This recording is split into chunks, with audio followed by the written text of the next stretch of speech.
Boa noite a todas as pessoas. Estamos iniciando agora a 8ª aula desse segundo minicurso de Teoria do Direito, que é dedicado à obra O Conceito de Direito, de Herbert Hart. A aula de hoje trata sobre o 8º capítulo desse livro, que se chama Justiça e Moral, e hoje nós temos a felicidade de ter como expositor aqui o professor Fábio Checaira, que, para aqueles que não conhecem, é mestre em filosofia pela Universidade Federal do Rio de Janeiro, doutor em filosofia pela Universidade de McMaster, no Canadá, onde, aliás, ele foi orientado pelo professor Will Wallach, um dos maiores teóricos do direito vivos atualmente, leciona na Faculdade de Direito e no programa de pós-graduação da Universidade Federal do Rio de Janeiro também.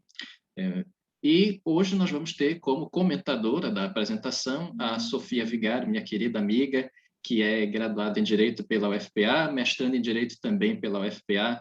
Muito bom te ter aqui, Sofia. Então, professor, novamente, obrigado por aceitar o convite. Já são várias vezes que o senhor está aqui conosco. Obrigado por estar aqui uma vez mais. E eu já passo a palavra. Obrigado, Heitor. É sempre um prazer colaborar com os amigos do Pará. Eu agradeço a todo o grupo que está trabalhando duro para organizar um evento como esse. Eu sei que, mesmo sendo remoto, dá trabalho. Então, agradeço. Espero que vocês mantenham o fôlego para fazer muitos outros minicursos como esse no futuro. Heitor, eu vou só projetar aqui os meus slides. Um segundinho. Você confirma para mim se dá para ver, Heitor? Perfeitamente. Tá ótimo. Então, eu vou seguir. Se em algum momento travar, você me avisa, por favor. Então, como disse o Heitor, hoje a gente vai falar sobre o capítulo 8 do Conceito de Direito, que tem como título Justiça e Moral. Está aí o meu e-mail, para que a gente dê continuidade a essa conversa depois da aula de hoje, fabioperim@direito.ufrj.br. Eu mantenho um site que eu criei, a princípio, para facilitar a minha comunicação com os estudantes da UFRJ, mas pode ser do interesse de pessoas que estudam teoria do direito aqui também, fabiochecaira.wordpress.com. E, embora isso não tenha muita relação com o que a gente vai discutir hoje, eu não queria perder a oportunidade de fazer uma pequena propaganda aqui da Rede de Argumentação das Américas. Essa organização foi fundada muito recentemente, nesse ano, justamente para promover pesquisa sobre a argumentação, não só a argumentação jurídica, mas também a argumentação jurídica na América do Sul, Central e do Norte. Está aí o endereço, www.argnet.org. Visitem, se associem, é gratuito. O nosso objetivo é, principalmente, dar apoio para estudantes de pós-graduação e pesquisadores no início de carreira que procurem pessoas para dialogar nessa área. É uma organização interdisciplinar, há juristas, há filósofos, há psicólogos, pessoas interessadas em discutir a argumentação de diversos pontos de vista. Se vocês tiverem interesse, visitem lá. Fim de propaganda, vou seguir. Bom, alguns comentários preliminares bastante gerais sobre o capítulo 8. A essa altura, vocês já devem estar cansados de ouvir que o Hart faz principalmente análise conceitual nesse livro. Eu vou repetir essa ideia. Então, esse é um capítulo sobre justiça, mas não esperem encontrar nesse capítulo instruções precisas sobre como lidar com regras ou leis injustas. Não é isso que o capítulo faz. O capítulo faz análise conceitual, ou seja, ele explica para a gente o que significa avaliar uma lei como sendo justa ou injusta, qual é a diferença entre obrigações jurídicas e obrigações morais, sem dar instruções precisas sobre como a gente deve reagir diante de eventuais injustiças ou imoralidades. O capítulo, acho que tem dois objetivos básicos. Um objetivo é explicar a natureza da justiça enquanto valor moral específico, que não se confunde com outros valores morais, e discutir a relação íntima que existe entre a justiça e o direito. Isso o Hart faz na seção 1 do capítulo. O capítulo é dividido em 3 seções. Nas outras 2 seções, ele persegue o seu segundo grande objetivo, que é o de explicar como que normas morais, normas que estabelecem obrigações em particular, diferem de normas jurídicas, em particular de normas jurídicas que estabelecem obrigações. Eu já antecipo para vocês que na minha apresentação eu vou falar muito mais sobre o objetivo 1 do que sobre o objetivo 2. Eu faço isso porque o objetivo 1, a seção 1, é uma seção mais difícil de entender e mais controversa do que as seções 2 e 3. Eu acho que as seções 2 e 3, a 3 é bem curtinha, ocupa mais ou menos 4 páginas. A seção 2 é relativamente fácil de entender. Ela está sujeita a críticas, mas não é difícil entender o que o Hart estava tentando fazer nessa seção. Já a seção 1 é mais difícil e dá muita margem a controvérsias e também a caricaturas. Um dos meus principais objetivos na apresentação de hoje vai ser tentar afastar, desfazer as caricaturas ou distorções mais comuns em torno desse aspecto do texto do Hart. Mas antes de falar propriamente sobre o objetivo 1, eu quero dar um passo atrás e fazer alguns comentários rápidos sobre o positivismo de maneira geral. A essa altura, vocês também estão cansados de saber que o Hart é um representante do positivismo jurídico. A teoria que tem também como representantes autores como Kelsen, Alf Ross, Joseph Haas, entre outros. O que dizem os positivistas de maneira geral sobre a relação entre direito e moral? Esse é um dos temas desse capítulo. Não é incomum que se caracterize assim a posição positivista sobre a relação entre direito e moral. Para positivistas, não haveria qualquer conexão necessária entre direito e moral. Positivistas negariam toda a conexão necessária entre direito e moral. Na minha opinião, essa é uma maneira equivocada de caracterizar o positivismo. Positivistas contemporâneos não dizem isso, e o próprio Hart não pensava assim, embora ele às vezes dê uma impressão diferente. É possível ler Hart e sair com a impressão de que ele negava qualquer conexão necessária entre direito e moral, mas eu acho que uma leitura cuidadosa e sistemática da obra dele sugere algo diferente. O que positivistas, de maneira geral, e o Hart, inclusive, pensam sobre a relação entre direito e moral, já foi resumido assim, e eu acho que esse é um resumo bastante razoável. Positivistas negam uma suposta relação ou conexão entre direito e moral.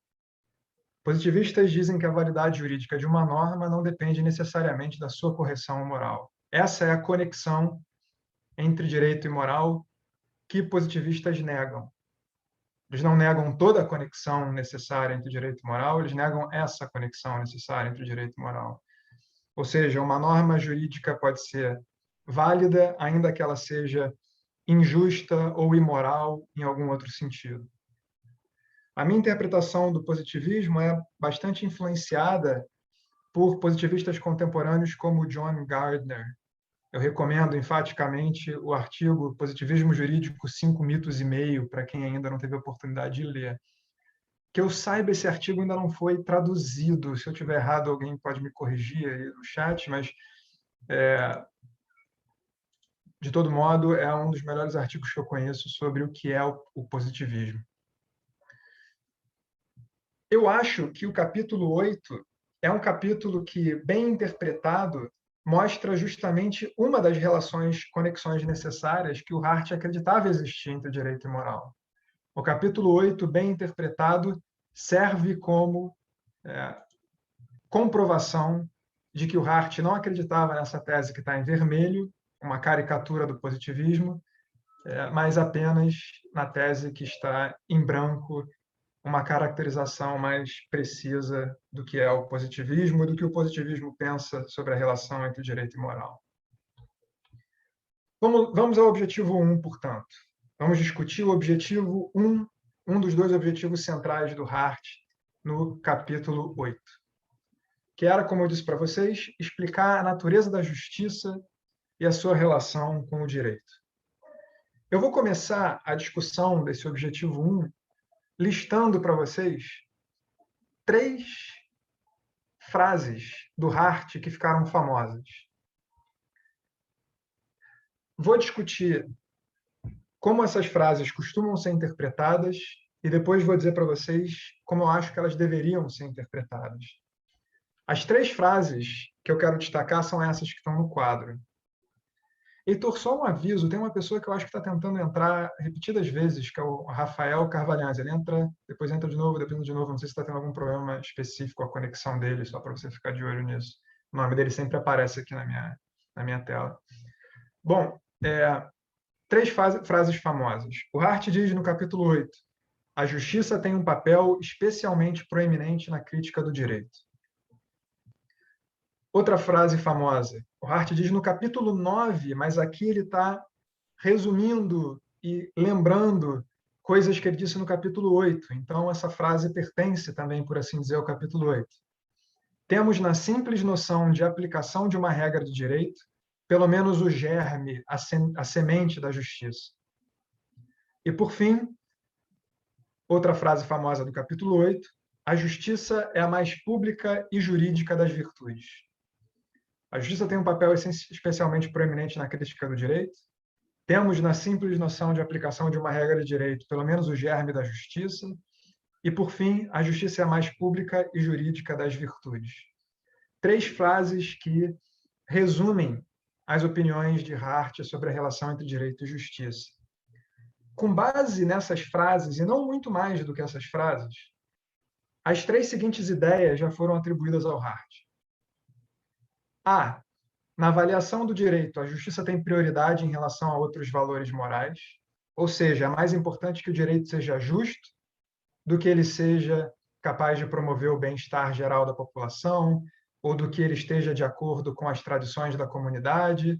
Esses outros valores morais são importantes, mas eles não são mais importantes do que a justiça.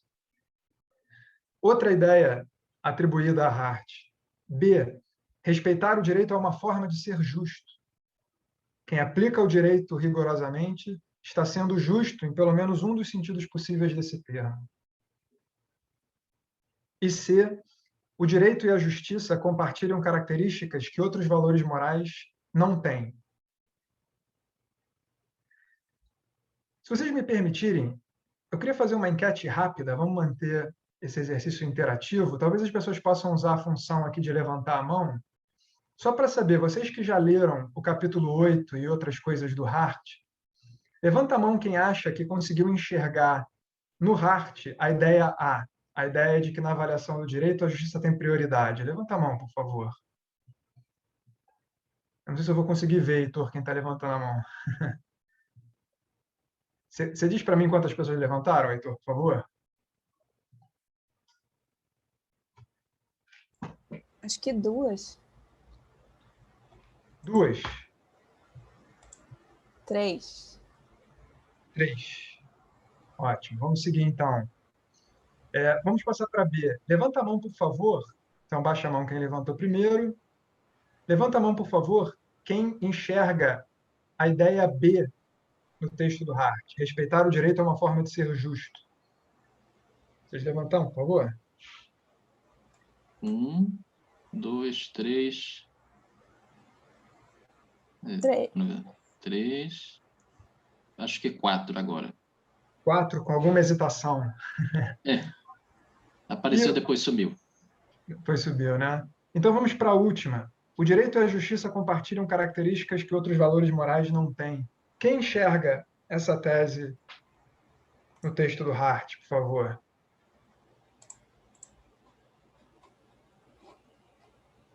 Conta comigo, Heitor, por favor. 2. Vamos ver aqui. Agora eu só vi 2. 2, tá certo. Obrigado, gente. É possível que as outras 75 estejam tímidas? 3. Ou que elas não vejam... 3, passei para 3 aqui. Ou que elas realmente não vejam essas ideias na obra do Hart. Se não for timidez, se elas realmente não enxergarem essas ideias na obra do Hart, o meu trabalho vai ser imensamente facilitado, porque um dos meus objetivos é justamente mostrar que A e B não se encontram no texto do Hart. São, na minha opinião, caricaturas, distorções do que Hart pensava. Se, por outro lado, eu encontro no texto do Hart, embora ele esteja formulado aqui de maneira bastante vaga e precisa ser desenvolvido. Então, o meu argumento nos próximos slides vai ser o de que quem enxergou A em Hart teve uma impressão errada, quem enxergou B em Hart também teve uma impressão errada, quem enxergou C, por outro lado, está no caminho certo. Esse é o meu argumento. É claro que, se vocês não forem convencidos, as pessoas que levantaram a mão, vai ser ótimo discutir isso com vocês na parte das perguntas. E saibam que, se vocês levantaram a mão, sobretudo para B, mesmo que eu discorde de vocês, não se sintam mal, vocês estão em ótima companhia, porque há muitos autores sofisticados, bons leitores de Hart, que enxergaram isso lá, embora eu me atreva a dizer que isso é distorção ou caricatura. Então, vamos lá, um de cada vez. Começando pela tese A ideia de que, na avaliação do direito, a justiça tem prioridade em relação a outros valores morais. Mantenho o rostinho triste aqui do lado para que vocês se lembrem sempre de que essa é, na minha opinião, uma ideia falsamente ou equivocadamente atribuída a Hart. Eu acho que é fácil refutar essa atribuição a Hart. A ideia em si não é uma ideia implausível, e autores sofisticados já defenderam. A gente encontra essa ideia na obra do Robert Alexi, por exemplo. Alexi diz que, entre os valores a que a gente pode recorrer na hora de avaliar o direito, a justiça é mais importante. É mais importante do que a utilidade do direito, no sentido do utilitarismo. É mais importante que a lei seja justa do que ela promova a felicidade geral das pessoas afetadas por ela. É mais importante que a lei seja justa do que ela esteja de acordo com as tradições da comunidade e assim por diante. Pessoas que acham essa ideia plausível podem se precipitar e achar que Hart compartilhava essa ideia por ter dito que o direito tem um papel proeminente, perdão, que a justiça tem um papel proeminente na crítica ao direito. Mas eu acho que há amplas evidências textuais de que o Hart não pensava assim. Algumas citações do capítulo 8 mostram isso rapidamente, então eu não vou nem dedicar muito tempo à ideia A. Hart diz, no capítulo 8, que os princípios de justiça não exaurem a ideia de moral. Eu estou usando aqui a tradução portuguesa. Ou seja, a justiça é apenas um valor moral entre outros. A utilidade ou o bem-estar ou a felicidade geral da população é outro valor moral relevante para a avaliação do direito. Por vezes, continua Hart, as exigências da justiça podem estar em conflito com outros valores. Ou seja, uma lei pode ser justa, mas pode não conduzir ao bem-estar geral, ou pode ser justa e violar as tradições da comunidade em que ela vigora. Nesse caso, há conflito. E aqueles que aplicam a lei precisam fazer algum tipo de escolha entre o justo e o útil, o justo e o tradicional, e assim por diante. Agora, o Hart não só diz que a justiça pode entrar em conflito com outros valores, mas diz que eventuais conflitos exigem que a justiça ceda em relação a outros valores. Então, ele diz, por exemplo, que o direito pode, em nome do bem-estar geral da sociedade, em prol desse ideal utilitarista, impor uma indenização, mesmo quando, enquanto questão de justiça, a gente poderia julgar a indenização não devida. Ele fala que é isso que acontece naquelas partes do direito privado que atribuem responsabilidade objetiva.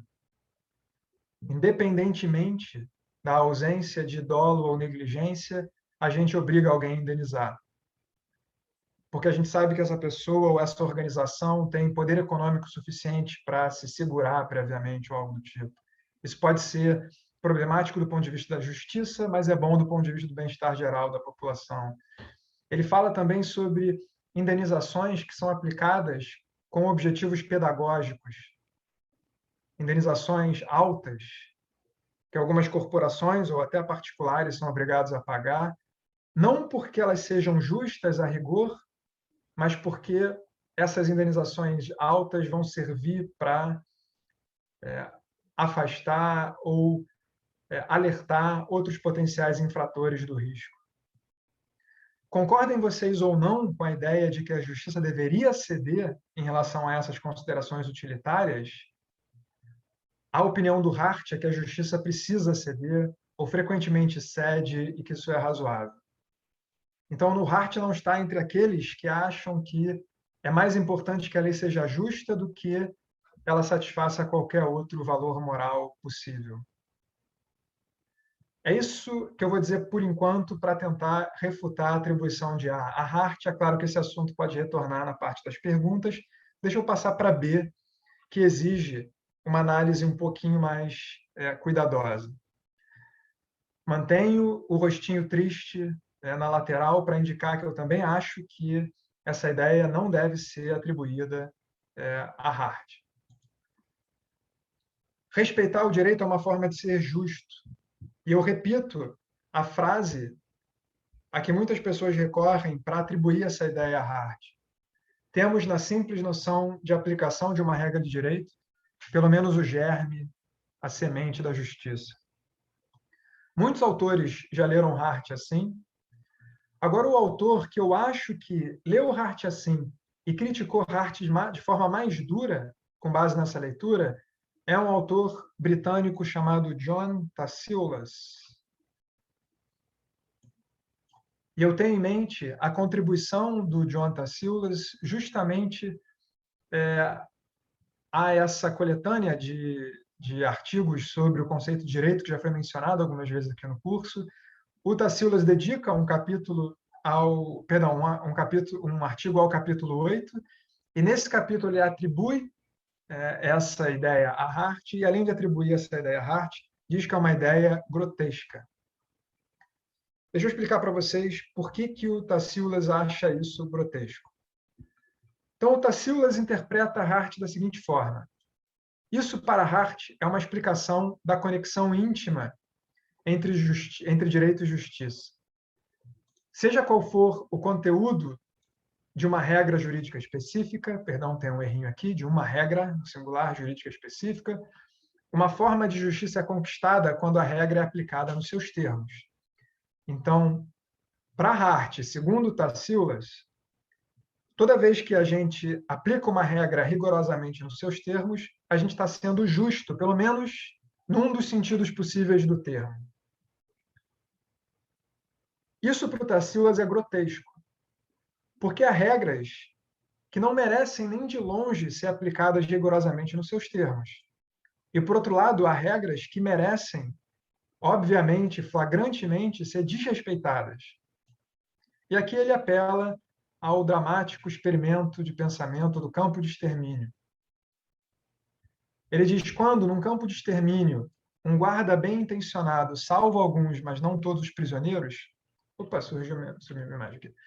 Quando, num campo de extermínio, um guarda bem intencionado salva alguns, mas não todos os prisioneiros, parece grotesco descrever suas violações do direito, até mesmo como pro tanto injustas, apenas por isso. Pro tanto é uma expressão chique em latim, que significa nessa medida, até aí. Então é grotesco dizer que o guarda que descumpre uma regra para salvar a vida de uns, mas não de outros, porque ele não consegue salvar a vida de todos, estaria cometendo uma injustiça, ainda que a gente entenda injustiça aqui no sentido parcial, limitado, e por aí vai. Da mesma forma, ele diz, eu só não citei aqui para não me alongar muito nas citações, que é grotesco, ou parece grotesco, dizer que a aplicação rigorosa das regras do campo de extermínio seria justa, ainda que o justo aqui seja justo, pro tanto, nessa medida, ou numa forma ou aspecto limitado. Isso para o Tassillas é grotesco. Eu rejeito a interpretação do Tassillas. Eu acho que, para início de conversa, a gente tem que tomar cuidado com a ideia de que o Hart poderia ter uma ideia grotesca em relação com aplicações desse tipo para aquilo que deve ser feito num campo de extermínio ou de concentração. A Hart, como vocês viram na introdução do Felipe, várias semanas atrás, era um democrata de esquerda. Ele mesmo se descreveu como um membro da esquerda não comunista. Dificilmente o tipo de pessoa que defende posições flagrantemente grotescas. Isso não quer dizer que ele não possa cometer um erro e ter se comprometido com uma ideia grotesca, apesar dos seus próprios cuidados e da sua própria sofisticação intelectual. Estou dizendo apenas que a atribuição de ideias grotescas a autores como Hart deve ser feita com ressalvas ou bastante cuidado, mais do que eu acho que o Tacíulas toma. Então, eu responderia o Tacíulas com 3 comentários. Primeiro, é importante lembrar que mesmo que o Hart concordasse que uma decisão de autoridade que descumpre a lei é injusta, e eu acho que o Hart nem pensa isso, mas pelo bem do debate, mesmo que o Hart pensasse que o descumprir a lei é necessariamente injusto, é importante lembrar que injusto não é sinônimo de incorreto. É muito natural pensar que injusto é sinônimo de incorreto se a gente atribui a ideia a Hart, que eu já tinha tentado refutar antes. Se a justiça é o valor mais importante na avaliação do direito, se é mais importante que uma lei seja justa do que ela tenha qualquer outra virtude, então é natural pensar que uma decisão injusta é incorreta, que uma decisão justa é correta. Mas a gente refutando percebe que não há nenhum motivo para acreditar que uma decisão injusta é necessariamente incorreta. Ainda assim, o Tacíulas poderia insistir. O próprio fato de descrever como injusta a ação do guarda ao descumprir a lei no campo de extermínio, ainda que ela não seja incorreta, todas as coisas consideradas, é algo grotesco. Então é importante seguir adiante com outros esclarecimentos. Lembrem-se que o Hart está fazendo análise conceitual aqui. O objetivo dele não é orientar guardas de campos de extermínio e nem mesmo nós, em casos menos dramáticos, sobre como lidar com injustiças na lei. O objetivo dele é revelar para nós o conceito ou a concepção comum de justiça, aquela que prevalece, pelo menos entre falantes competentes da língua inglesa, no contexto em que ele estava escrevendo. Essa impressão é reforçada pelo fato de que, se vocês forem além do conceito de direito para ler outros textos que o Hart escreveu sobre justiça, ele não tem nenhum livro específico sobre isso está espalhado em ensaios diversos, vocês vão ver que toda vez que o Hart não está fazendo pura análise conceitual, mas discutindo quais são os nossos deveres diante de leis que nos parecem justas e injustas, ele nunca sugere que, num cenário como no campo de extermínio, seria injusto, mesmo pro tanto, numa medida limitada, descumprir uma lei que é clara. Quando ele não está fazendo análise conceitual, mas está fazendo filosofia política de primeira ordem, ele não repete as coisas que ele disse nesse contexto. Mas talvez mais importante do que essas 2 considerações é uma terceira. Levemos a sério a metáfora do próprio Hart. Ele diz que na aplicação do direito está pelo menos o germe da justiça. Não está a justiça, nem a justiça pro tanto. Está o germe da justiça. Germe é sinônimo aqui de semente. Hart não escolheu essas palavras à toa. A semente não é a planta ainda. A gente coloca a semente no solo com a esperança de que ela um dia germine. Mas para a semente germinar, é preciso que ela receba alguns cuidados. Se ela receber os cuidados adequados, ela um dia vira planta. Assim como o germe da planta não é planta, o germe da justiça não é justiça. É possível interpretar aqui Hart, não só é possível, é isso que ele pede com o termo germe, de maneira desenvolvimentista, não no sentido da política econômica, no sentido antropológico ou psicológico. A criança que entende a ideia de aplicar uma regra, talvez tenha recebido a sua primeira lição fundamental para chegar à conclusão sobre o que é ser justo. Mas ele está muito longe ainda de entender o que é ser justo. A sociedade que estabelece regras gerais de convívio e entende a diferença entre ser flexível e ser inflexível com essas regras, talvez tenha dado um primeiro passo na longa trajetória que conduz ao estabelecimento de uma sociedade justa, perdão. Mas a trajetória é longa tá? E a semente precisa ser regada para que ela efetivamente germine. Essa é a metáfora do Hart. Eu acho que ela precisa ser levada a sério. Uma coisa é dizer que aplicar regras estritamente é ser justo. Outra coisa é dizer que quem aplica regras estritamente deu o primeiro passo num longo caminho repleto de possíveis acidentes até que se atinja alguma medida de justiça, que eu acho que é uma interpretação mais razoável da metáfora. Mas por que alguém poderia perguntar? Aprender a respeitar regras seria sequer um primeiro passo, uma forma de plantar a semente com a esperança de que um dia ela germine, né, na forma de uma planta de justiça. Para isso, a gente precisa passar para a tese C, para a ideia C. Aquela que, como o meu rostinho feliz sugere, é uma ideia que, de fato, eu acho que se encontra em Hart, embora ela mereça ser desenvolvida e explicada. É a ideia mais interessante sobre a relação entre direito e justiça que há em Hart. Interessante não significa que ela deve ser endossada sem ressalvas. Eu tenho muitas dúvidas sobre isso. Mas não é uma tese implausível e facilmente refutada, muito menos o tipo de tese grotesca que Tacíulas atribui a Hart. C, portanto, é a ideia de que o direito e a justiça necessariamente compartilham características que outros valores morais não têm. Uma pergunta muito natural a essa altura é: mas quais características? O que é que a justiça tem em comum com o direito que outras virtudes, valores, considerações morais não têm? Por que a justiça é mais jurídica do que outras considerações morais?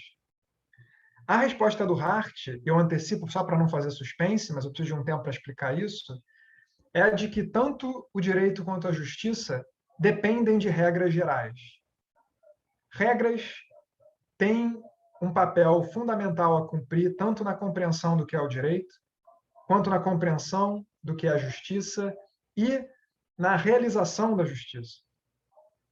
É por isso que aprender a aplicar regras é plantar a semente da justiça, ainda que não seja a justiça propriamente dita. Para explicar como é que o Hart chega a essa resposta, eu tenho que dar um passo atrás e explicar para vocês alguns comentários gerais que ele faz sobre o conceito de justiça. Primeiro, é importante ressaltar aquilo que eu já disse anteriormente: justo não é sinônimo de bom ou correto, assim como injusto não é sinônimo de mal ou incorreto.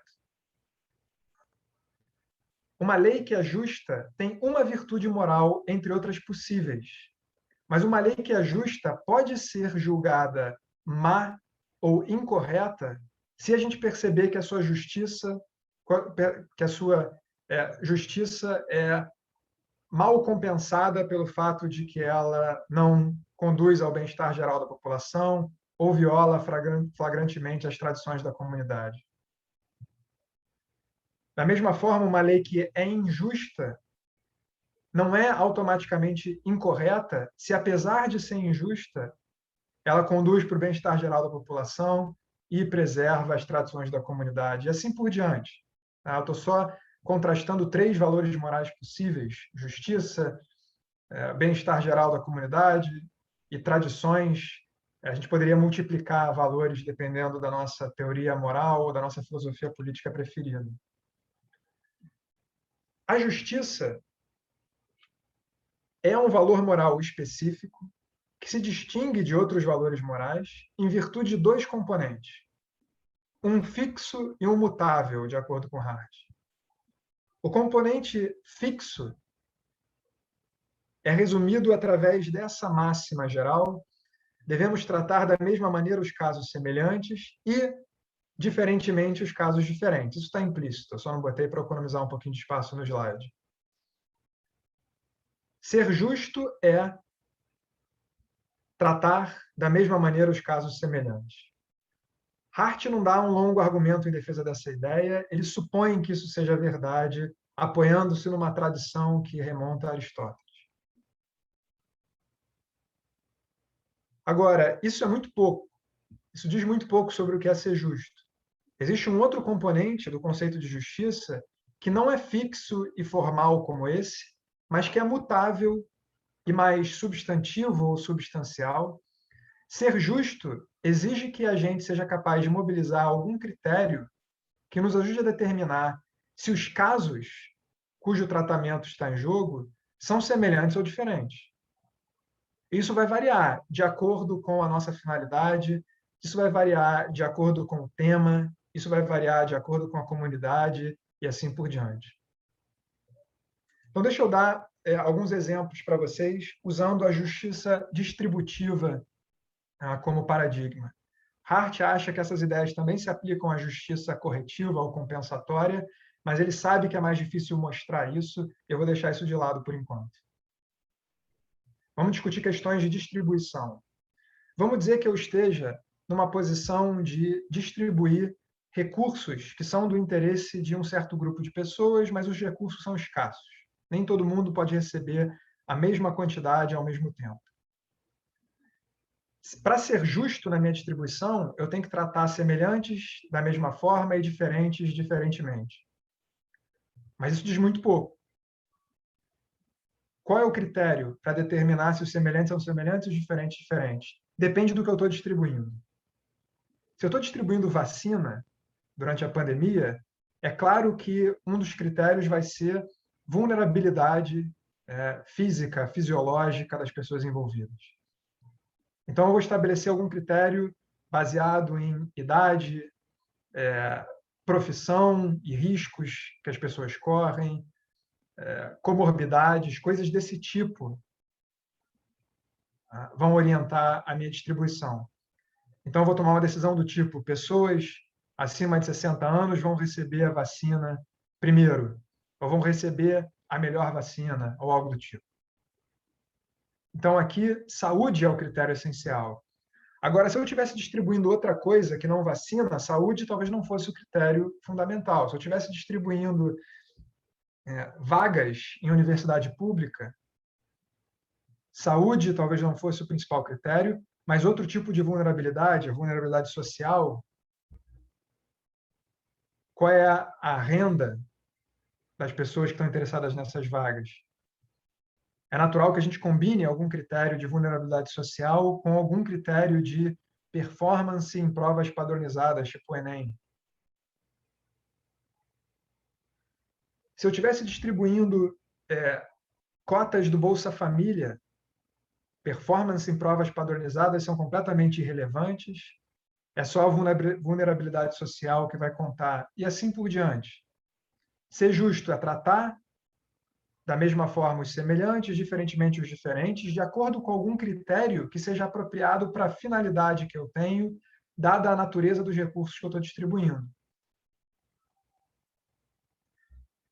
Com essas ideias básicas do Hart em mente, dá para a gente entender o argumento dele.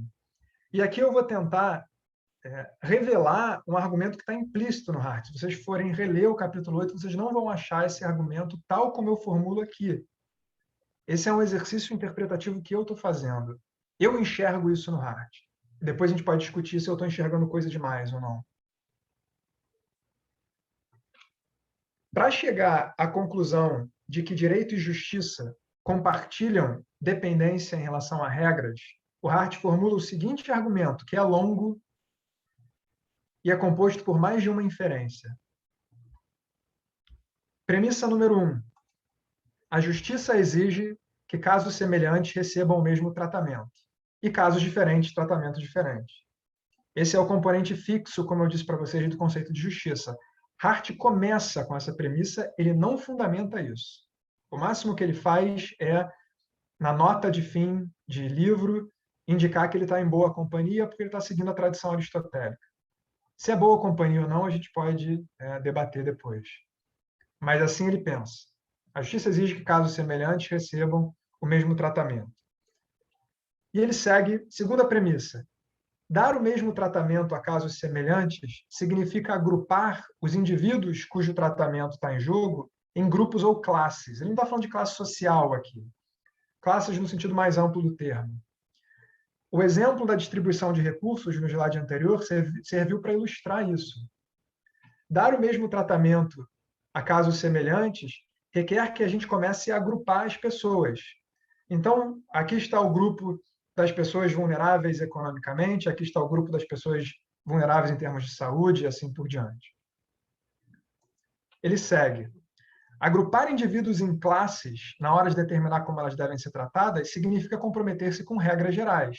Uma regra do tipo: aqueles que têm 60 anos ou mais devem receber vacina primeiro. Aqueles que têm renda mais baixa devem ter prioridade na obtenção das cotas do Bolsa Família, e assim por diante.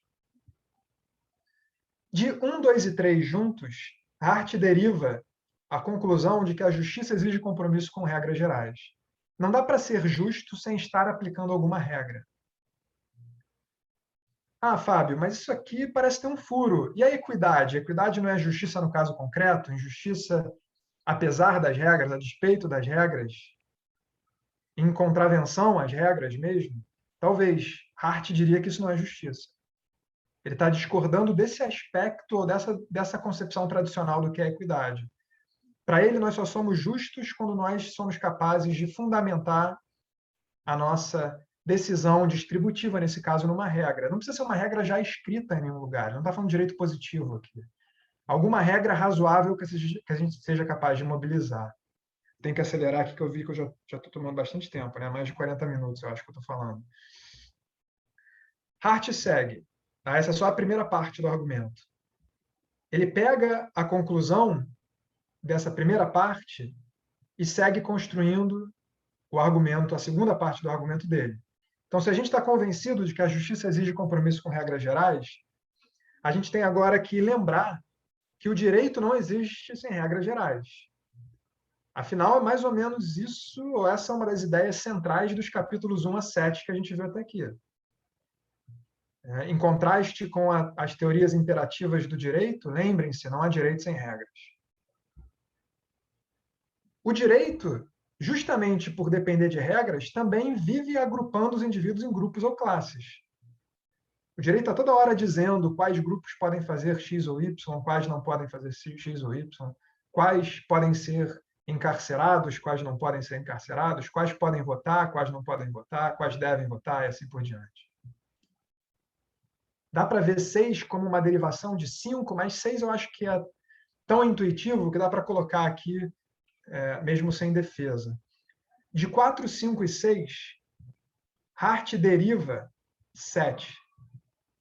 Essa derivação não é muito clara em Hart. Eu acho que, para garantir a validade dedutiva desse argumento, a gente teria que incluir mais alguma outra premissa que está implícita. Mas o meu objetivo aqui não é aperfeiçoar o argumento do Hart, é mostrar o argumento tal como ele está, na minha opinião, contido no artigo, no capítulo 8. Então, para ele, visto que a justiça exige compromisso com regras gerais e o direito também, visto que a justiça está sempre classificando os indivíduos em grupos e classes e o direito também, a justiça é parte necessária de toda avaliação do direito. A justiça não tem prioridade na avaliação do direito, não é isso. Mas a gente não pode deixar de fazer referência à justiça sempre que a gente avalia o direito. Porque a justiça é, entre os valores morais à nossa disposição, aquele que vai nos ajudar a avaliar se o direito está agrupando os indivíduos em grupos e classes da maneira correta. Se ele está usando os critérios corretos de semelhança e diferença. Essa é a função da justiça. Se a gente tira a justiça da nossa avaliação do direito, os outros valores morais não vão ajudar a gente a fazer tudo o que a gente precisa fazer. Eles podem dizer se a lei conduz à felicidade geral ou não, mas não podem dizer se a lei sabe o que é semelhante e o que é diferente para fins distributivos e também compensatórios, corretivos, embora eu não tenha falado sobre isso. Então, deixa eu chegar para o final aqui, concluir logo. A gente viu que atribuem-se a Hart 3 ideias. Na avaliação do direito, a justiça tem prioridade em relação a outros valores morais. B, respeitar o direito é uma forma de ser justo. C, o direito e a justiça compartilham características que outros valores morais não têm. Eu disse para vocês que eu ia tentar refutar a atribuição de A e B a Hart, mas que ia concordar com a atribuição de C e explicar C melhor. Em síntese, eu acho que Hart disse isso. Não há, mas há asterisco. A justiça é um conceito necessário para a avaliação do direito. Não é suficiente, nem tem prioridade em relação a outros valores morais, mas não pode faltar. Não B, mas B asterisco. O respeito a regras jurídicas é uma forma primitiva de justiça. Forma primitiva não é dizer que respeitar o direito é uma forma de ser justo, é dizer que é a semente que a gente planta no caminho para a justiça. Não C, mas C asterisco. Ou melhor, desculpa. C sim e C asterisco como desenvolvimento. O direito à justiça compartilham características que outros valores morais não têm, e essa característica é a dependência em relação às regras, uma conexão necessária entre direito e moral. O que me permite voltar ao que eu disse lá no início. É equivocado dizer que para positivistas não há conexão necessária entre direito e moral. Hart às vezes dava essa impressão, mas eu acho que ele não pensava assim. Positivistas contemporâneos certamente não pensam. Uma das provas, e há mais de uma que pode ser dada, outra vai aparecer no capítulo 9, que vocês ainda vão discutir, uma das provas de que Hart não negava toda a conexão necessária entre direito e moral está em C asterisco. A justiça é um dos valores morais, não é prioritário, mas é um valor moral essencial para a avaliação do direito. E direito e justiça compartilham características que outros valores morais não têm. Se eu não tivesse falado tanto sobre isso, eu poderia falar um pouquinho sobre o objetivo 2, que eu disse que eu ia falar muito brevemente, discutir muito brevemente no final, com a justificativa do que esse objetivo 2 no texto do Hart é um objetivo que é facilmente compreendido. Eu acho que a seção 2 é uma seção, quando comparada com a seção 1 do capítulo 8, muito mais simples. Dá para entender o que o Hart está dentro da seção 2. Há muito espaço para dúvidas e controvérsias em relação à seção 1. Talvez a Sofia queira falar um pouquinho sobre isso. Deixa eu, pelo menos, dar a chance para ela, concluindo logo. Quem quiser não só entender melhor o que o Hart disse aqui nessa parte do texto, mas ver também as críticas contundentes que podem ser feitas à análise que o Hart dá aqui, é recomendável a leitura do artigo do Peter Kane, Moralidade, Direito e Razões Conflitantes para a Ação. Eu estourei meu tempo, né, Heitor? 50 minutos, exatamente. Exatamente? Está certo. Então, deixa eu só agradecer meu e-mail mais uma vez, para que a gente continue esse diálogo para além da aula de hoje. Obrigado pela atenção, gente. Então, deixa eu parar de compartilhar aqui para a Sofia poder falar. A gente que agradece, professor, uma apresentação tão bem estruturada quanto essa, né? Então, já vou passar diretamente a palavra para a Sofia, que eu já apresentei. A Sofia vai fazer os comentários. Boa noite a todas, eu agradeço a presença de todos no curso e a exposição do professor Fábio, que foi muito didática. Eu já tinha lido o capítulo, obviamente, mas me ajudou a compreender bem melhor, tanto o capítulo quanto o seu artigo sobre o tema. Para montar essa apresentação, o primeiro texto que eu fui ler foi do Taciulas, e ele já começa o texto no Reading at L.A. Hart, The Concept of Law, e ele já começa dizendo que esse é o capítulo talvez o capítulo menos influente de uma obra tão influente, né? E aí eu já fiquei pensando, meu Deus, o que eu vou falar sobre isso? Mas existem algumas discussões bem interessantes sobre ele, a maioria delas voltadas às ideias de justiça sobre justiça apresentadas pelo Hart, em textos produzidos pelo Kramer, pelo Lyon, pelo Gardner e também pelo professor Shakira. E também pensando na obra como um todo, foi possível extrair alguns comentários que surgiram de dúvidas pessoais sobre como esse capítulo se encaixa no livro, sobre por que ele está lá, e assim como questões sobre a metodologia que o Hart utiliza. Então, em primeiro lugar, eu acho importante explicitar a metodologia que o Hart utiliza no capítulo, assim como ele faz com o conceito de direito, mas, é claro, agora de forma mais simplificada, os conceitos que ele aborda, ele aborda sempre a partir do que eles parecem significar na linguagem comum. Ele segue a metodologia que se tem a partir da virada linguística, né, que influenciava Oxford na época em que os textos que compõem o livro foram escritos.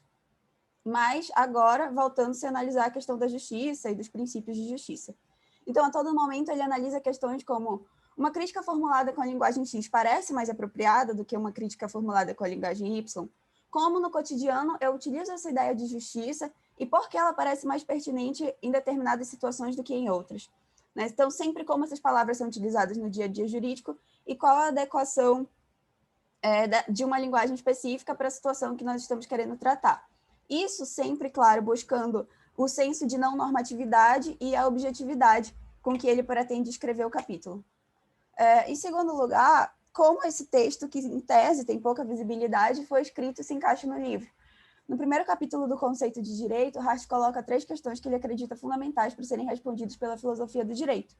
Qual a relação entre direito e coerção? Qual a relação entre direito e moral? E quais são as regras, e o que são regras e como elas funcionam? Eu creio, então, que esse capítulo é um capítulo importante para entender a relação que ele estabelece entre direito e moral, junto com o capítulo que segue. Especialmente no sentido de como se estabelece uma obrigatoriedade moral e uma obrigatoriedade não moral. E ele está unido, de certa forma, ao capítulo seguinte, porque o Hart pretende identificar 3 problemas há muito confundidos na relação entre moral e direito, que são as características distintivas da justiça e a ligação dessas características com o direito, as características distintivas das regras morais em relação a outros tipos de regras e os sentidos em que se pode dizer que regras jurídicas e morais se relacionam. Os 2 primeiros pontos ele vai abordar nesse capítulo, e sobre justiça e moral, e o terceiro ponto, sobre a relação entre regras morais e jurídicas, ele vai abordar no capítulo 9. Esse primeiro capítulo, então, vai ser bem importante para entender o próximo. E aí eu acho importante ressaltar, eu creio que foi uma observação que eu vi no texto do professor Fábio, sobre como ele fala em regras durante todo o capítulo, ou normas, né, na tradução brasileira. Quando ele fala de regras morais, ele não parece estar falando no mesmo sentido que ele fala de regras jurídicas, e sim em um sentido mais geral, não naquele delimitado no decorrer do conceito de direito para as jurídicas. Então, como já foi dito, ele tem 2 objetivos nesse capítulo. Em primeiro lugar, explicar a natureza da justiça como um tipo específico de moralidade e a relação que as características dela têm com o direito, e identificar o que distingue regras e princípios morais de regras jurídicas e de outros tipos de regras também. Então, com isso, ele estabelece uma relação entre justiça, moral e direito. Essa distinção, eu acredito, além de esclarecer o conceito de direito que o Hart propõe, ela também contrapõe a teoria dele às teorias que ele denomina de teorias imperativas simples, demonstrando como a definição que ele faz do direito durante todo o livro se porta diante das críticas dessa teoria em alguns momentos. Sobre a metáfora do germe, eu acho que há discordâncias, né? Tem muita gente que acredita que a coisa em potencial já é a coisa em si, então, mas eu acho que a galera é mais do direito natural que teria críticas nesse sentido. Como positivista, é claro, o Hart entende que a moral não é, como já foi dito pelo professor Fábio, um critério de validade para o direito. Mas isso não quer dizer que ela não possa guardar determinadas relações com ele. E ela guarda uma relação mais íntima, digamos assim, com um aspecto específico da moralidade, que é a justiça. E essa relação, ela não se dá por questões, para o Hart, normativas ou de primeira ordem, mas sim pela forma como a justiça é concebida na nossa linguagem comum. Existe um ensaio bem interessante para ler junto com esse capítulo, do Hart, chamado Positivism and the Separation of Law and Morals. Tem um trecho bastante interessante no texto do professor Fábio, quando ele fala desse ensaio, que diz que quando ele fala sobre a estratégia do Hart nesse ensaio específico, o Hart tenta ceder ao máximo aos seus oponentes não positivistas, enquanto insiste que essas concessões que ele faz não afetam os aspectos centrais do positivismo. Essa parte específica foi bem importante para eu entender os objetivos dele nesse capítulo e nesse ensaio. Então, já me voltando para a primeira parte do texto, atendendo os objetivos que o Hart se propôs, em primeiro lugar, de explicar a natureza da justiça como um tipo de moralidade, e, em segundo lugar, a relação dessa natureza com o direito, como o professor Fábio comentou no artigo dele, o Hart aparentemente obtém mais sucesso demonstrando a semelhança que a atuação da justiça tem com o direito, do que se dá por meio de regras gerais, né? Do que quando ele tenta demonstrar a distinção entre justiça e outras formas de moralidade. Porque como eu vou demonstrar essa distinção se eu não estou analisando as outras formas de moralidade?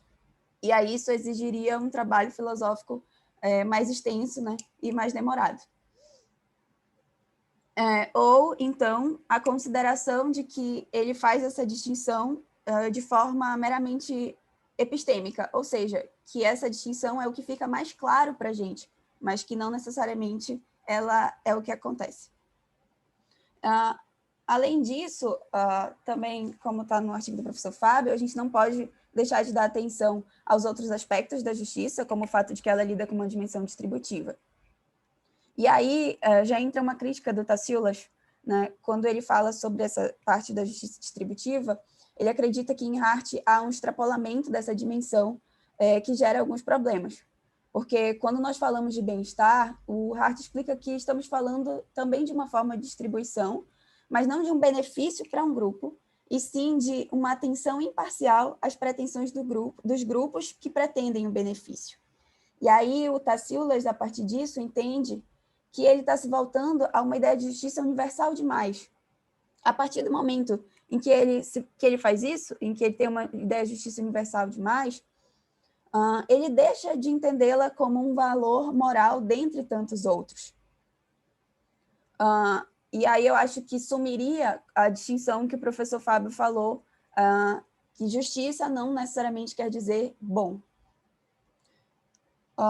Então, nesse contexto, compreender a justiça como um tipo específico de moralidade, dentre outros, seria um ponto importante para ressaltar e defender, segundo Taciulas, porque nas discussões contemporâneas, o conceito de justiça, muitas vezes, é diluído demais para se encaixar em qualquer consideração ética, ou então ele é reduzido demais para que o direito é reduzido demais para que se encaixe no conceito de justiça. Como eu já dito, eu vou tentar não me repetir tanto, o Hart divide a estrutura da justiça em duas partes. Uma regra geral, fixa e uniforme, que será tratar igualmente os casos iguais. E eu acho bastante interessante aqui que Hart utiliza o conceito da tradição aristotélica, porque ele não faz grandes referências a isso, de fato, e nem fundamenta tanto. E toda a definição dele vai depender disso. Então, caso a gente tem uma discussão sobre esse ponto, o restante da argumentação pode entrar em algum tipo de problema também. Mas, como foi dito, essa parte geral ela é incompleta, ela depende de uma parte variável, que é saber quais são as diferenças relevantes em cada caso. Então, quais são as diferenças que podem determinar que eu trate alguém ou alguma situação de forma diferente da que eu estou tratando as outras situações. O Rawls, numa teoria da justiça, estabeleceu uma distinção muito famosa entre conceito e concepção de justiça, que é atribuída ao Hart em uma nota de rodapé. Né? Então, no capítulo 1 do livro, o Rawls fala que as pessoas podem concordar com uma definição específica de instituições justas que afasta a arbitrariedade na atribuição de direitos e deveres fundamentais. No entanto, essas mesmas pessoas podem divergir quanto ao que seria o tratamento arbitrário. E aí, ao meu ver, ele está fazendo uma referência a essa parte do texto do Hart, né? Em que o conceito de justiça seria essa parte fixa, de tratar os iguais de forma igual, e as diferentes concepções de justiça seriam respostas diferentes para a questão variável. Ou seja, quais são as diferenças a se considerar? E aí eu deixo essa pergunta para o professor, se seria de fato a isso que o Rawls parece fazer referência, quando ele atribui essa passagem específica ao conceito de direito do Hart. Na segunda e na terceira parte do livro, quando ele vai falar sobre obrigação moral e obrigação jurídica, e os ideais morais e a crítica social, as críticas que a gente encontra nos textos são geralmente mais voltadas a uma tentativa que o Hart faz de definir regras morais de maneira unicamente formal, até mesmo quando ele fala em ideais morais. Então, depois de caracterizar a justiça como a mais pública e a mais jurídica das virtudes, essa frase famosa, justamente pela forma como ela aborda questões sociais, o Hart passa a tentar caracterizar essas regras morais e o que as torna condutas moralmente obrigatórias, diferenciando-as das obrigações jurídicas. E aí ele elenca 4 características que ele diz serem formais da moralidade: a atribuição de importância que é feita a ela, a imunidade à modificação deliberada, o caráter voluntário das infrações morais e a forma como a pressão moral opera na sociedade. Não vou ter tempo de explicar uma por uma, mas para o Tacíulas, essas características formais apresentadas pelo Hart, elas exigem necessariamente um fundo substancial. Ele acredita que o Hart não consegue apresentá-las de forma unicamente formal. E esse fundo substancial, esse fundo de valor, consistiria em considerações sobre o bem humano e as razões para proteger e respeitar a nós e aos outros. E já indo para a última parte, ele analisa também as objeções contra o Hart, né? Analisa as objeções contra o modo de apresentar a obrigação moral. Os critérios utilizados são formais, ou seja, eles não se referem a um conteúdo específico ou um objetivo para a vida social. Ele claramente não fala o que o Tacíulas está dizendo. O Tacíulas ele faz uma derivação dos argumentos do Hart. E o Hart mesmo fala, alguns moralistas gostariam de trazer um critério adicional a esses quadros que se refere às necessidades e interesses humanos. Ou seja, para ser moral, o padrão deveria comprovadamente estimular ou promover necessidades e interesses humanos, mas não é isso que ele está querendo dizer. A moral inclui mais do que deveres e obrigações, há formas de moral que ultrapassam a moral comumente aceita em determinadas sociedades, e, além disso, como eu já disse, existem os ideais morais, que são feitos ou são um modo de ser digno de louvor, para além das meras obrigações morais. E aí o Hart demonstra, nessa parte final, como esses ideais, utilizados na crítica moral à própria sociedade, mantêm uma ligação com a forma social básica da moral que ele expôs. E como até mesmo a moral, no seu aspecto mais privado, também guarda as 4 características que foram citadas por ele. Eu creio que essas discussões e as críticas a esse capítulo, elas demonstram que o capítulo realmente traz discussões importantes e influentes para trabalhos posteriores e que teria muito a ser desenvolvido a partir dele. O Hart, inclusive, chegou a pôr em dúvida posteriormente a posição dele sobre justiça formal no ensaios sobre teoria do direito e filosofia, e trabalhos como o do professor Fábio demonstram, por exemplo, que esse capítulo poderia render muito mais discussões, até porque ele é um capítulo curto e que traz discussões bastante complexas de temas filosóficos muito discutidos e com diversas referências que não são muito explícitas, né? Diversas referências que o Hart utiliza, mas que não ficam tão claras no decorrer do texto e que podem ser discutidas, até porque muitas coisas ele traz sem fazer uma fundamentação tão ampla. Então, eu espero que o meu comentário tenha apresentado alguns desses fatores e chamado a atenção para uma parte do livro que nem sempre é tão discutida, especialmente quando a gente está na graduação ou em apresentações menos detalhadas, né, dessa obra do Hart. Obrigada. Obrigado, Sofia, pelo teu poder de síntese. Passou pelas partes todas do texto, ainda juntando com comentadores e outros autores. Muito obrigado. Professor, antes de nós irmos para a parte das perguntas do debate, o senhor teria comentários sobre os comentários da Sofia? Acho que a gente pode passar para o debate, Heitor. Os comentários da Sofia foram ótimos. A Sofia tem o dom da concisão que eu não tenho, mas eu concordo com tudo que ela disse, então não tenho nada para acrescentar. Tá bom.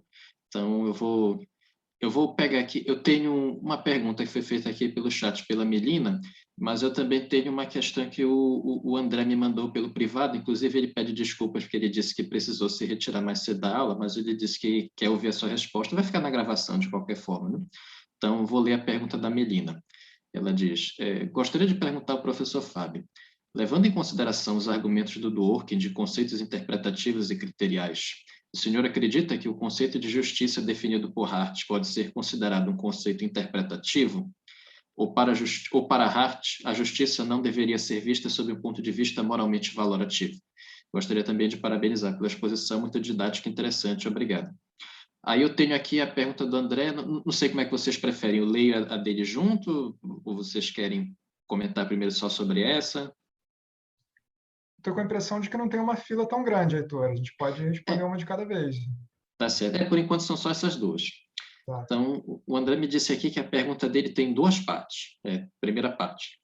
Sobre a não prioridade da justiça sobre os outros valores morais, ela depende, se não me equivoco, de A, uma tese sobre nosso conhecimento da justiça, a saber, de que as exatas exigências da justiça são conhecidas e fixas, mais ou menos aquelas de Aristóteles, claramente diferenciáveis de outros valores morais, e de B, uma tese sobre a relação entre valores, a saber, que quem opõe àquela justiça fixa a algum outro valor não está tentando reformar ou ampliar o conceito de justiça, apontando outra coisa que ele deveria levar em conta, e sim rejeitando a prioridade da justiça em vista de algum outro valor em certo caso específico. Ambas são teses metaéticas sobre justiça em particular e sobre os valores morais em geral, e não são teses fáceis de defender. Visões interpretativistas como a de Dworkin, ou radicais como a do CLS, tenderiam a ver a justiça como um conceito significante em disputa, cujo conteúdo está sendo constantemente contestado e renegociado entre diversas visões morais e políticas. Se eles tiverem razão, Hart salta cedo demais na discussão sobre a prioridade ou não da justiça, antes de saber que tipo de valor ela é na argumentação moral mais ampla, especialmente que papel e estabilidade ela tem em desacordos morais. Se puder só comentar sobre isso, acho que enriqueceria o debate. Posso ler a segunda parte? Pode ler. Tá bom. Parte 2.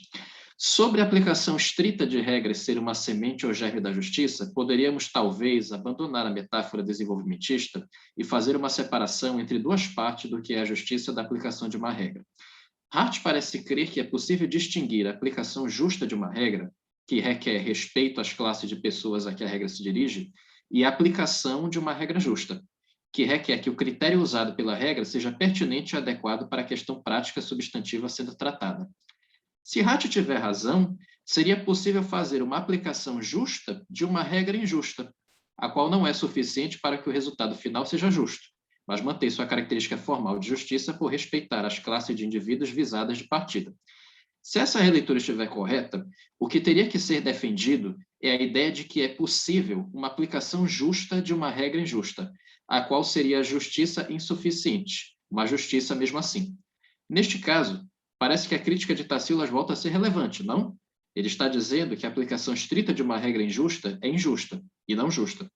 Quanto mais estrita a aplicação de uma regra injusta, mais injusto o resultado final. Que argumento Hart poderia levantar contra isso?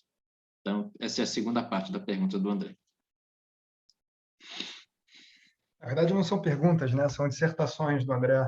Mas eu acho que tem uma relação importante entre a pergunta da Melina e a primeira dissertação do André, que ele compara, né, o que o Hart tem a dizer sobre justiça com aquilo que o Dworkin tem a dizer, Dworkin, entre outros, né, tem a dizer sobre justiça. Eu acho que eu diria o seguinte em resposta. Deixa eu tentar direcionar minha resposta primeiro à Melina e depois eu vejo que eu posso aproveitar disso para o André.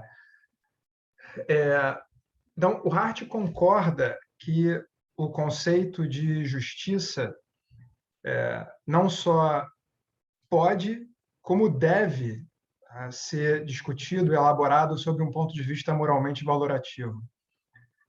A gente deve ter discussões substanciais sobre o que é justo, ou quais são os critérios adequados para aproximar os semelhantes e afastar os diferentes. E a gente pode também ter um critério, uma discussão sobre se o conceito aristotélico ou o elemento aristotélico do conceito de justiça deve ser mantido lá ou não. Só não é isso que ele está fazendo no capítulo 8. No capítulo 8, ele está explicando para a gente como é que o conceito de justiça é usado na comunidade em que ele vive, basicamente, por falantes competentes da língua inglesa. O que distingue, eu acho, o Hart do Dworkin é que eu acho que o Dworkin acha que a empreitada do Hart no capítulo 8, entre outros capítulos, é vã ou até impossível. Porque, para ele, você não pode ter uma discussão frutífera sobre o conceito de justiça sem alguma medida se inserir no debate sobre o que é ser justo, sem se comprometer. Eu acho que a diferença entre Dworkin e Hart, e talvez entre Dworkin e CLS, esteja nisso, no fato de que o Hart acha que dá para ter uma discussão produtiva sobre como o conceito de justiça da nossa comunidade se estrutura, que é diferente da discussão sobre qual o conceito de justiça que a gente deveria ter, ou, para usar a distinção que a Sofia enfatizou, qual é a melhor concepção de justiça que a gente deve manter entre concepções possíveis desse conceito. Então, respondendo, acho que a Melina mais diretamente, o Hart não está entre aqueles que pensam que a gente só deve tentar descrever a estrutura do conceito de justiça que a nossa comunidade compartilha hoje. É isso que ele faz no capítulo 8. E ele acha que a gente pode fazer isso separadamente da discussão sobre o que é ser justo de uma forma comprometida. Eu acho que isso, de alguma forma, responde o primeiro comentário do André, que o Hart... Então, o André sugeriu, se eu me lembro bem, que o Hart baseia a sua afirmação de que a justiça não tem prioridade na avaliação do direito numa série de suposições metaéticas. Talvez algumas suposições metaéticas importantes e potencialmente controversas estejam movendo o Hart aí. Eu hesitaria em dizer isso porque o Hart toma muito cuidado o tempo todo em dizer, olha, a filosofia do direito deve ser desenvolvida sem que a gente se envolva com debates metaéticos, né? Deixa os metaéticos com os problemas deles, né? E vamos investir nos nossos problemas. O que eu acho que o Hart está supondo aí é uma série de informações sobre como o conceito de justiça é estruturado na nossa comunidade, ou na comunidade dele, pelo menos. É isso que ele está pressupondo.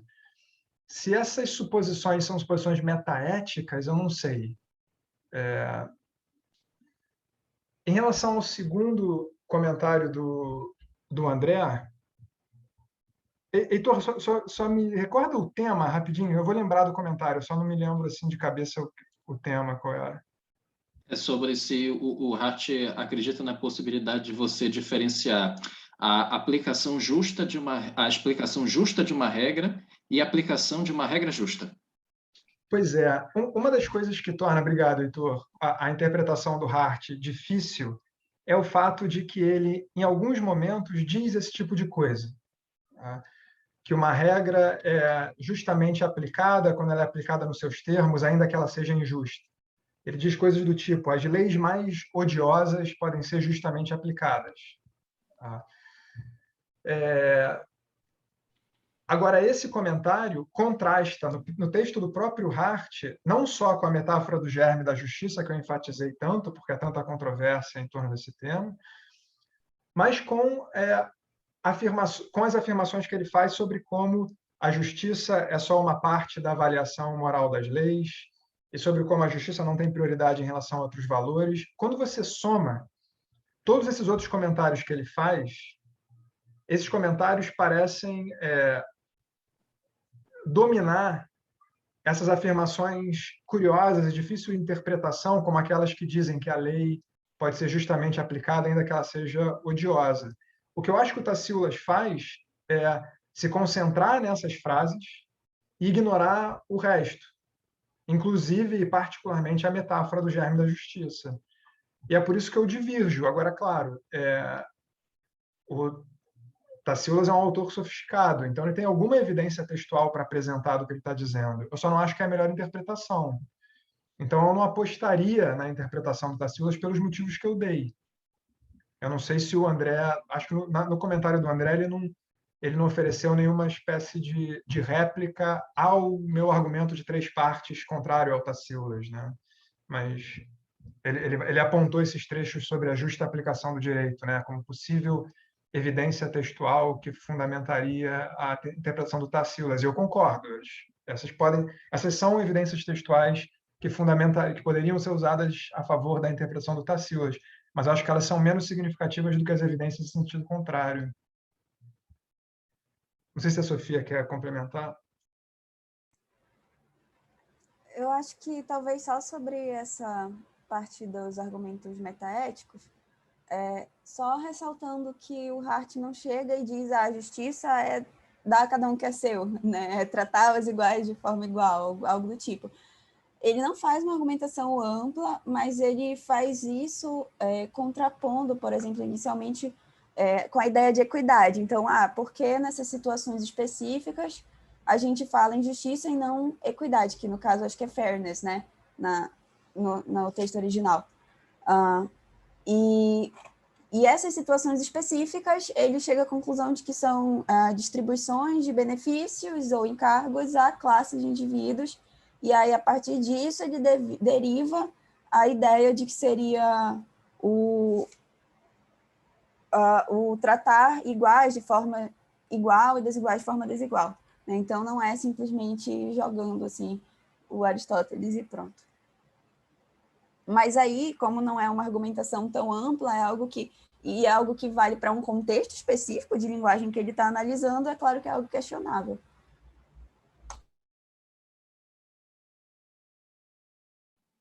Bom, tudo bem. Obrigado. Eu acredito que tanto a Melina quanto a André ficaram satisfeitos com as respostas. O professor Saulo levantou a mão. Professor? Obrigado, Heitor. Boa noite, Fábio, Sofia, parabéns pelas exposições. Fábio, muito obrigado mais uma vez por ter aceitado o convite de participar do minicurso. É uma alegria te ver assim mesmo à distância, ver a Sofia também. Sofia eu convivo mais nas disciplinas do PPGD, mas é sempre bom te ver também, Sofia. Eu queria destacar para o público aqui que está assistindo o curso desde o início. Eu acho que a aula de hoje ela tem uma peculiaridade diferente das aulas anteriores, porque nas aulas anteriores nós lidávamos com aulas que, de certa forma, eram de professores que não tinham tanto escrito sobre aqueles capítulos, né? Vão escrever no futuro sobre aqueles capítulos que apresentaram, mas não tem tanta produção já prévia sobre o capítulo que estava sendo apresentado. Na aula de hoje, a gente tem o Fábio, que na verdade é um debatedor dentre os grandes debatedores internacionais sobre esse capítulo. Então, a aula de hoje, na minha visão, foi muito sofisticada, a meu ver, assim, em termos de argumentação, e a gente está podendo debater aqui com um autor que tem uma interpretação específica desse capítulo e que defende essa interpretação dentro do debate internacional de concorrentes visões sobre esse capítulo do Hart. Então, primeiro dizer que me alegra muito ter essa oportunidade aqui, Fábio, de ter essa aula contigo sobre como eu disse, um autor que está no debate internacional sobre a melhor compreensão desse capítulo do Hart. A minha pergunta não é tanto como o André querendo colocar em xeque a tua interpretação, mas muito mais aprofundar essa interpretação, assim, em dois sentidos. Um mais básico, que eu acho que pode ser importante para o público e para o minicurso como um todo, porque a gente tem muitos alunos aqui que estão iniciando, digamos, as discussões de teoria do direito. Então, uma das coisas que eu tento discutir em sala, na graduação, muitas vezes, é o que une os positivistas, né? Então, tu iniciaste tua apresentação, salvo engano, trazendo o texto do Gardner, que eu gosto muito, sobre os mitos, né, do positivismo jurídico, e um dos mitos pode ser esse da separação entre direito e moral. Acho que a tua argumentação ela comprova, de certa forma, que dizer que todo positivista adota a separação entre direito e moral é algo muito mais complexo, né, que precisa ser compreendido de uma certa forma e que é falso, em certo sentido. Né? Que é falso, em certo sentido.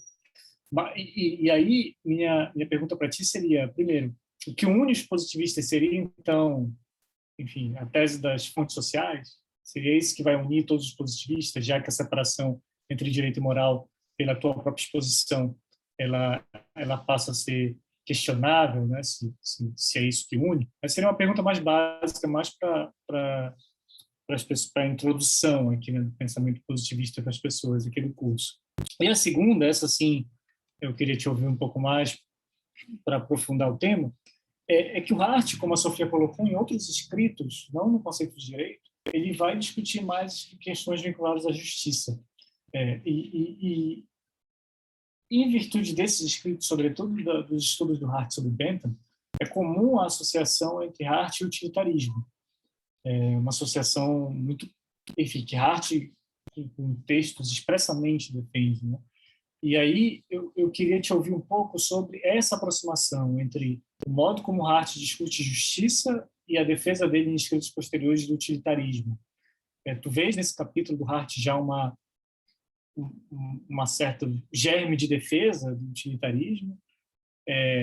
Se eu aceito a argumentação do Hart desse capítulo do conceito de direito, eu de alguma forma já aceito algum elemento do utilitarismo ou não, né? Ou eu estou só aceitando, obviamente, um conceito de justiça que pode ser utilizado por várias concepções, né? De justiça, como a Sofia já colocou. E aí, ligado a isso, nos escritos posteriores do Hart também, existe um certo ceticismo do Hart com relação a Rawls, né? Então, em alguns trechos de alguns textos posteriores, o Hart claramente se coloca como um cético com relação à teoria do Rawls, dizendo que para que essa teoria possa ser defendida e possa ser aceita, ela precisaria ser melhor desenvolvida. Ele faz alguns comentários rápidos em alguns textos sobre a obra do Rawls e sobre a teoria da justiça do Rawls.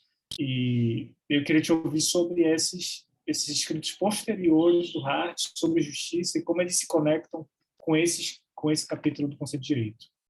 Se a Sofia também quiser comentar, já que ela já até indicou alguns trechos desses livros posteriores do Hart, eu também agradeço, Sofia. Obrigado. Saulo, muito obrigado, muito bom te ver. Eu disse no início, não sei se você já tinha entrado, que é sempre um grande prazer colaborar com os meus amigos paraenses. O aspecto mais difícil da reunião de hoje é que a gente vai se falar e depois a gente não vai poder compartilhar um sorvete de cupuaçu no final. Suas perguntas são muito boas, Saulo. Eu não sei se eu vou saber responder, em particular, a segunda, mas eu vou tentar. Em relação à primeira, né, o que une os positivistas, então, é claro que a saída fácil é simplesmente repetir o que o Gardner diz naquele artigo, que é um artigo muito bom, né, sobre os 5 mitos e meios do positivismo. Então, ele diz basicamente, eu estou parafraseando porque eu não lembro a formulação exata, mas que para todos os positivistas, a validade das normas e, portanto, o seu pertencimento ao sistema jurídico depende das suas fontes e não dos seus méritos morais.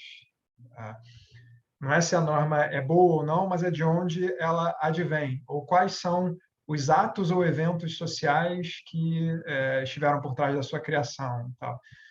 Eu acho que essa é uma caracterização bem razoável, assim, bem plausível do que é o positivismo, com todas as dificuldades que isso envolve, porque o positivismo é uma escola, como vocês sabem, muito heterogênea, né?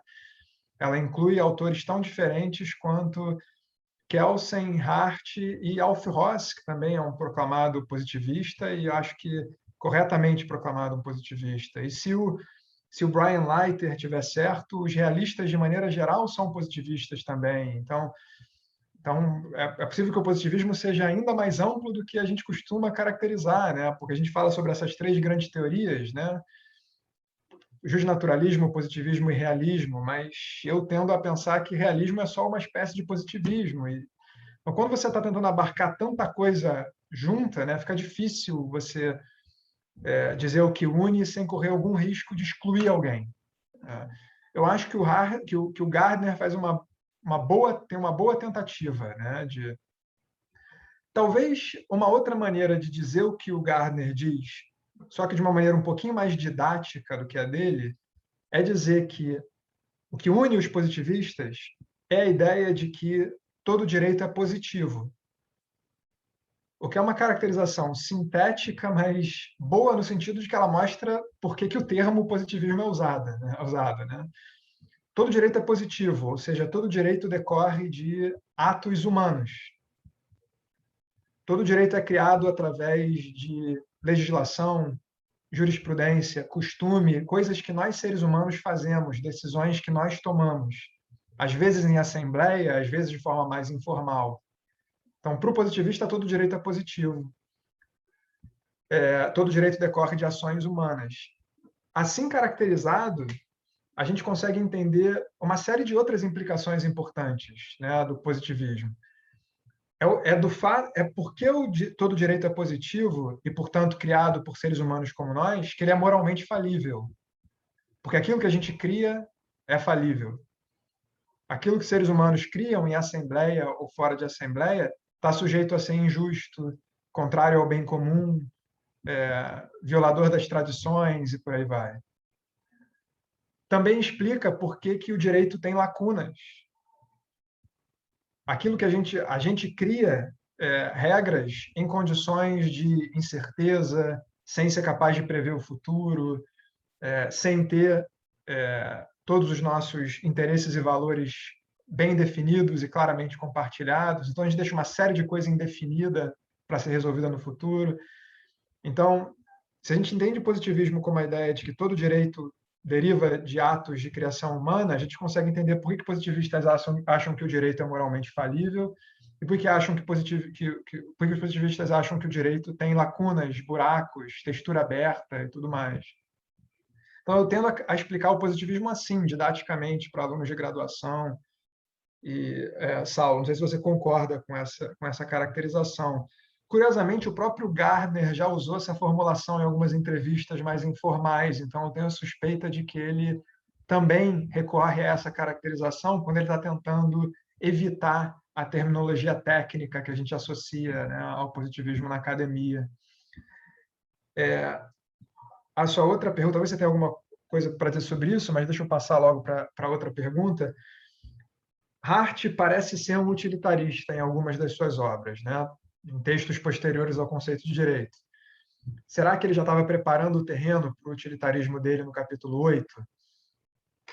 Eu não sei o que dizer em relação a essas duas questões. Eu também tenho a impressão de que o Hart tem uma simpatia pelo utilitarismo, embora ele não diga isso com todas as palavras, né? Então, eu penso no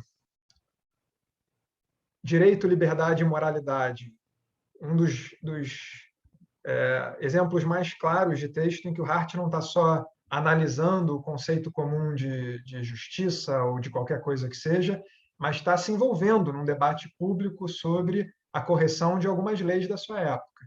É nesse livro que ele argumenta contra a lei britânica que proibia a homossexualidade e a prostituição.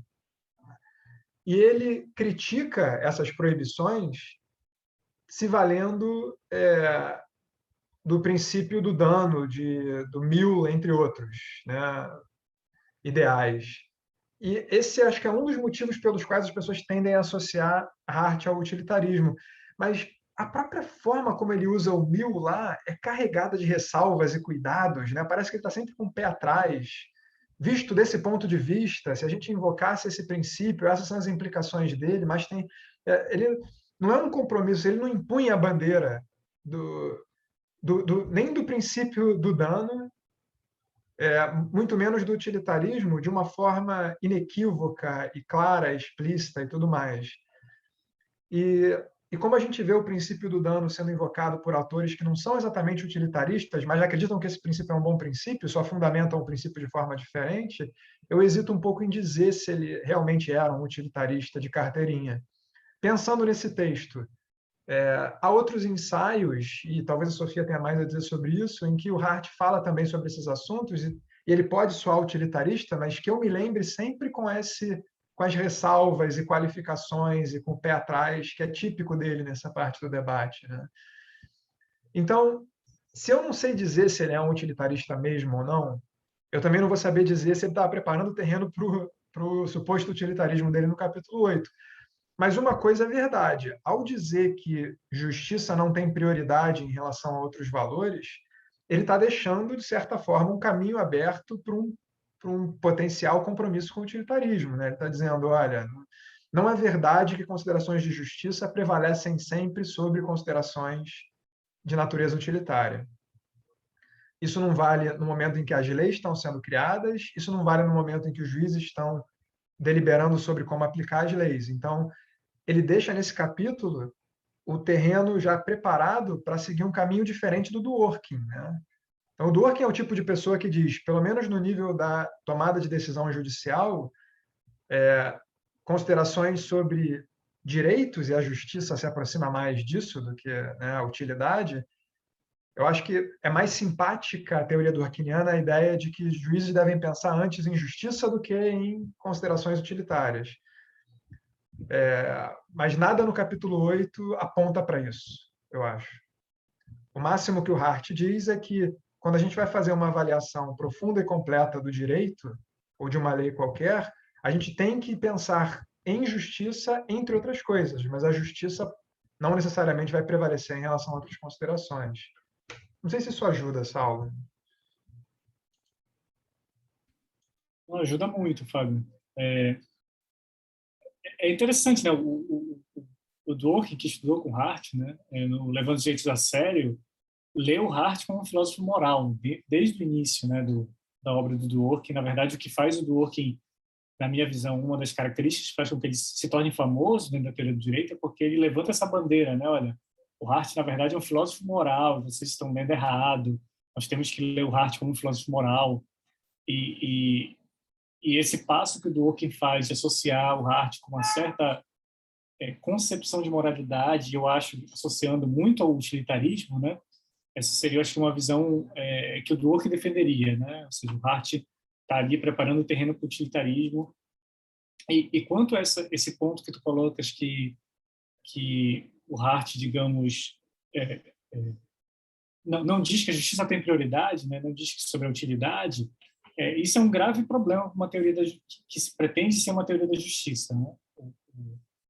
O Rawls fala isso, né, no primeiro capítulo da Teoria da Justiça, que isso pode, em algum momento, levar até o que o Rawls vai caracterizar de modo grosseiro como intuicionismo, né? Ou seja, teorias que não determinam uma prioridade hierárquica entre valores para determinar o que deve ser feito. Então, isso pode ser um problema, se você for pensar, levar assim, até últimas instâncias o que o Hart vai colocar. Mas, enfim, de modo geral, concordo com o que tu colocaste. Sobre o teu primeiro ponto, Fábio, eu teria dificuldade de caracterizar o positivismo dessa forma, né, o direito positivo. Eu preferiria a caracterização, mesmo sendo mais difícil de ser, digamos, facilmente explicada, né, do Gardner, porque me parece que a divergência, pelo menos do modo como eu compreendo no século XX, né, no pós-Hart, né, ou seja, pós-conceito de direito, a divergência que há entre positivista e não positivista não é necessariamente se você deve ou não considerar o fato social, ou seja, a ação como uma das questões que vai determinar o que é o direito. Eu acho que mesmo os não positivistas concordariam com isso. Diriam, não, está certo. O direito positivo sempre está em jogo quando eu quero saber o que é o direito. Mas ele não é suficiente, diriam os não positivistas, né? Não é suficiente. Eu precisaria de um elemento, um outro critério, além desse, para determinar o que é o direito, em determinados casos, né? Ou seja, que seria o conteúdo do direito ou a validade jurídica. Então, por isso que eu ficaria um pouco reticente em aceitar essa forma mais simplificada de explicar o que une os positivistas, porque eu acho que, se for explicado dessa forma, muitos não positivistas se uniriam, né? Entrariam na mesma classe de positivistas. O próprio Você acha que o teria... Dworkin se uniria, Saulo? Olha, eu leio o Dworkin dessa forma. Acho que ele se uniria. Eu acho que o Dworkin nunca diria que um direito pode ser decorrente de algo que não pressupõe uma ação humana, um fato social, né, coletivo, né, mesmo que seja informal, como tu colocaste. E eu diria que o Dworkin se uniria a isso. E acho que outros autores, como Robert Alexie, por exemplo, que se coloca como não positivista, também se uniria. Né? A definição do Robert Alexie pressupõe, inclusive, isso, né? A questão da autoridade, né, e da correção. A autoridade já pressupõe a questão de um fato social. O Dworkin é mais complexo, eu sei, chegar a esse resultado, essa interpretação.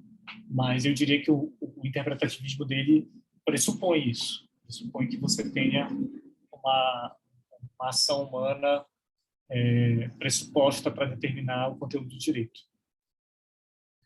Talvez seja possível, Saulo, evitar esse problema refinando só um pouquinho a definição que eu dei, para dizer, para os positivistas, toda norma jurídica é positiva. Eu acho que o Dworkin fica de fora porque princípios não têm essa natureza. Princípios não decorrem da ação humana, no mesmo sentido em que normas de direito positivo decorrem da ação humana. Princípios são aquelas normas, para usar a formulação clássica do Dworkin, né? São aquelas normas que melhor explicam e justificam o direito positivo. E a justificação não é um ato humano, nem um evento social, é um argumento, né? Eu não sei se eu conseguiria tirar o Alex também da caixa de positivistas usando o mesmo tipo de truque aqui. Mas talvez sim. Mas eu vejo o problema que você está falando. O que essa explicação do que é o positivismo tem de didática, ela pode ter também ela pode ser insuficientemente refinada para dar conta dos debates mais contemporâneos sobre a natureza do direito e a relação entre positivismo e não positivismo, né? Talvez seja só uma primeira definição razoável para o início do curso de teoria do direito, definição a ser sofisticada e, né, ao longo da discussão.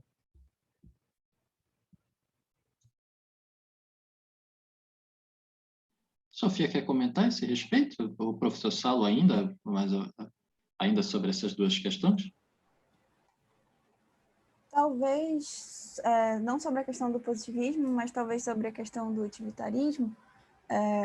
Acho que nesse texto específico, se a gente for ler com generosidade, ou não, né? Pode ser o contrário, dependendo do que você acha do utilitarismo, a gente pode encontrar alguns trechos, assim, em que ele parece sempre colocar a justiça como uma forma de contraposição de interesses que necessariamente vão se excluir, né? Parece que a noção de bem-estar dele sempre vai ser, se uma classe vai ter esse encargo, a outra classe vai estar em uma situação pior, né? Como se a lei só pudesse beneficiar uma classe de cada vez e a felicidade de uma parte da população fosse diminuindo. Não sei se foi impressão minha durante a leitura, por já ter ouvido falar dessa questão do utilitarismo dele, né? Mas foi isso que deu para observar. E eu não lembro exatamente em qual dos textos, mas tem um texto que o acusa de utilitarismo, quando ele fala que, no capítulo, que a justiça entra muitas vezes em conflito com o bem-estar geral. Então, que o bem-estar geral não pressupõe a justiça, que é justamente aquela questão de que a justiça não engloba todos os valores determinantes, né, para o bem ou para o bom. Acho que talvez isso, que eu possa dizer que eu encontro, sim, que você pode considerar alguma forma de utilitarismo.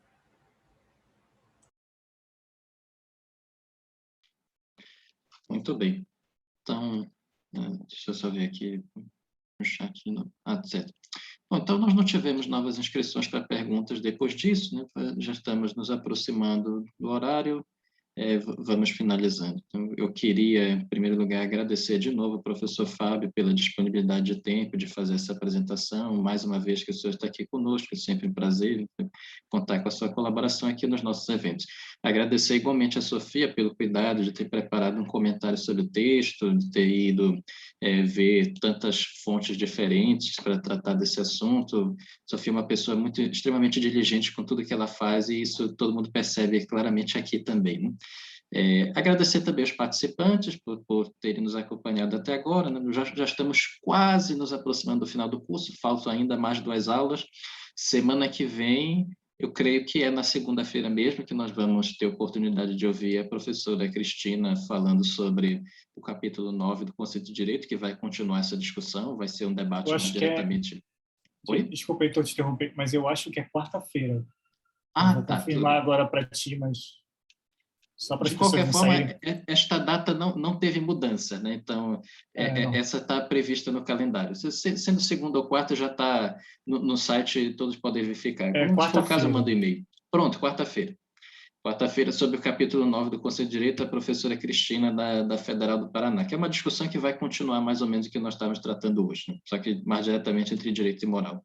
Então, agradecer também a participação do professor Saulo, e caso vocês queiram dizer mais alguma coisa antes da gente se despedir.